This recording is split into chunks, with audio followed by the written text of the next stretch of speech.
Hamas ഭീകരൻ ഹക്കിം അൽ ഇസയെ Israel വധിച്ചു എന്നൊരു വാർത്തയുണ്ട്. ഇന്നലെ നടന്ന വ്യോമാക്രമണത്തിലാണ് ഇസ കൊല്ലപ്പെട്ടത്. ഹമാസിന്റെ സൈനിക വിഭാഗത്തിന്റെ മേധാവിയായി പ്രവർത്തിച്ചിരുന്ന ആളാണ് ഇസ. ഒക്ടോബർ 7-നുണ്ടായ ആക്രമണത്തിന്റെ മുഖ്യ സൂത്രധാരനായിരുന്നു ഇയാൾ. ഗാസയിലെ സബ്രയിൽ ഇന്നലെ നടന്ന ആക്രമണത്തിലാണ് കൊല്ലപ്പെട്ടതെന്ന് പ്രതിരോധ സേന അറിയിച്ചു. ഐസൻ ജോസ് ആണ് വിവരങ്ങളുമായി ചേർന്ന. ഐസൻ, ഗുഡ് മോർണിംഗ്. ഈ വാർത്ത, ഇതുമായി ബന്ധപ്പെട്ട വിവരങ്ങൾ എന്താണ്? വ്യോമാക്രമണം നടന്ന വിവരങ്ങളെല്ലാം തന്നെ പുറത്തു വന്നിരുന്നു. ഈ വ്യോമാക്രമണത്തിലാണ് ആക്രമണത്തിലാണ് ഈസ കൊല്ലപ്പെട്ടത് എന്നാണ് ഇപ്പോൾ നമുക്ക് ലഭ്യമാകുന്ന വിവരം. നേരത്തെ സൂചിപ്പിച്ചിരുന്നത് പോലെ തന്നെ ഒക്ടോബർ 7 നടന്ന വലിയ തോതിൽ നടന്ന ആക്രമണത്തിന്റെ പിന്നിൽ പ്രവർത്തിച്ച മുഖ്യ സൂത്രധാരന്മാരിൽ ഒരാൾ കൂടിയാണ് ഇയാളെന്നാണ് ഇസ്രായേൽ പ്രതിരോധ സേന വ്യക്തമാക്കുന്നത്.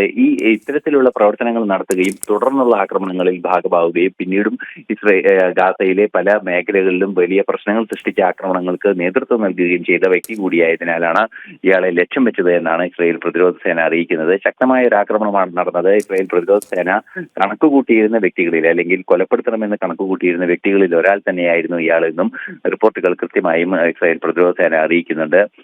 ഈ അത്തരത്തിൽ ഹക്കിം അൽ ഇസയുടെ വധം നടന്നതിന് ശേഷം നടന്ന റിപ്പോർട്ടുകളിലും ഇത്തരത്തിലുള്ള വിവരങ്ങൾ പുറത്തു വരികയും ചെയ്യുന്നുണ്ട്. നമുക്കറിയാവുന്നതാണ്, 2023 ഒക്ടോബർ 7 ഇത്തരത്തിൽ പാരച്യൂട്ടുകളിലെല്ലാം തന്നെ പറന്നിറങ്ങി വലിയ തോതിൽ ആക്രമണം നടത്തുകയായിരുന്നു ഇസ്രായേലിനെതിരെ നടന്ന ഈ ആക്രമണത്തിൽ നിരവധി പേർ കൊല്ലപ്പെടുകയും ഇപ്പോഴും ബന്ദികളായി പിടികൂടപ്പെട്ടവരെ മുഴുവനും വിട്ടയക്കാത്തൊരു സാഹചര്യം കൂടിയുണ്ട്. ഈ ഒരു പശ്ചാത്തലത്തിൽ ശക്തമായ സൈനിക നടപടികൾ ഗാസയിലെ പല ഹമാസ് ശക്തി കേന്ദ്രങ്ങളിലും തുടരുന്നതിന്റെ ഭാഗമായാണ് ഈ നീക്കമുണ്ടായതും ഇയാളെ കൊലപ്പെടുത്തുന്ന സാഹചര്യത്തിലേക്ക് കാര്യങ്ങൾ എത്തുകയും ചെയ്തത്.